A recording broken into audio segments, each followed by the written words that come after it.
35 చిన్న కథ కాదు movie review Telugu streaming on live streaming Telugu ఆహా ఓటీటీలో లైవ్ స్ట్రీమింగ్ అవుతుంది. తెలుగులో అవైలబుల్ అవుతాయి. 2 hours 25 minutes రన్ టైమ్తో మూవీ వచ్చింది. అయితే ఈ మూవీ కామెడీ జోనర్లో అయితే రావడం జరిగింది.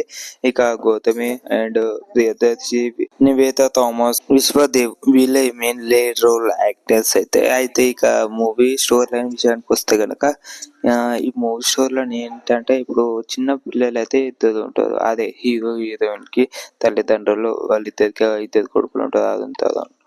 అరుణ్ వరుణ్ ఓకే.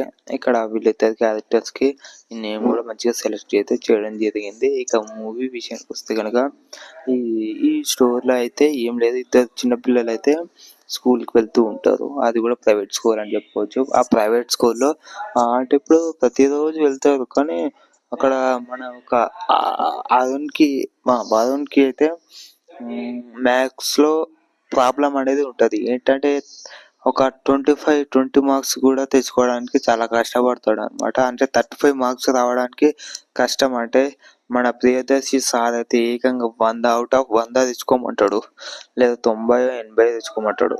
అలా తెచ్చుకోవడం మనోడు, ఎందుకంటే మ్యాథ్స్లో వీక్ కాబట్టి. మ్యాథ్స్లో అలా వీక్ కావడం వల్ల మనోడు ఏం చదవలేకపోతూ ఉంటాడు. దాని తర్వాత ఈ మూవీ అలా ఫస్ట్ హాఫ్ మొత్తం కామెడీ జోనర్లో వెళ్తూ ఉంటుంది. అలా ఈ చిన్నపిల్లల క్యారెక్టర్స్ కూడా కొంచెం ఎంటర్టైన్మెంట్ చేస్తూ ఉంటుంది.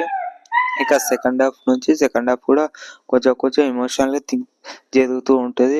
చాలా బాగుంటుంది అని చెప్పుకోవచ్చు. ఇక మధ్యలో కొంచెం బీజిఎం స్లో ఉంటుంది అనమాట. ఇక లాస్ట్ లో అయితే మన ఇప్పుడు ప్రియదర్శి అయితే ఎవరైతే వరుణ్ ఉంటాడో వరుణ్ తీసేద్దామని చెప్పేసి అంటారు. దాని తర్వాత ప్రిన్సిపాల్ అయితే ఏకంగా క్లాస్ వాళ్ళతో డిసిషన్ అయితే చేపించుకుంటాడు.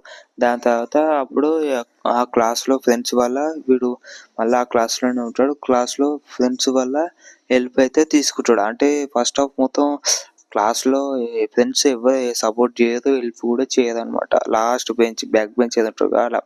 అయితే మధ్యలో ఒక ఫ్రెండ్ అయితే పరిచయం అవుతుంది మన బాధకి అయితే. దాని తర్వాత ఏం జరిగింది అనేది స్టోరీ. అయితే సెకండ్ హాఫ్ లో అయితే క్లైమాక్స్ లో మొత్తం ఫుల్ ఎమోషనల్ గా అనిపిస్తుంది అనమాట. చాలా బాగా అనిపిస్తుంది మనకైతే. ప్రియదర్శి కూడా తన క్యారెక్టర్ కి అయితే తనైతే చాలా బాగా న్యాయం చేసాడు అని చెప్పుకోవచ్చు. ప్రియదర్శి క్యారెక్టర్ అయితే నాకు చాలా బాగా ఎంగేజ్ చేసింది అని చెప్పుకోవచ్చు. అయితే ఇక వరుణ్ అయితే మొత్తానికి 35 మార్కులు అయితే తెచ్చుకుంటాడు క్లైమాక్స్ లో అయితే. చాలా బాగుంటుంది అనమాట. అక్కడ కూడా చాలా ఎమోషన్ అయిపోతా బట్ అంత బాగుంది. మ్యూజిక్ కూడా డెఫినెట్ గా మనకు నచ్చుతుంది అనమాట. ఓకేనా, like share subscribe to my channel, please do share.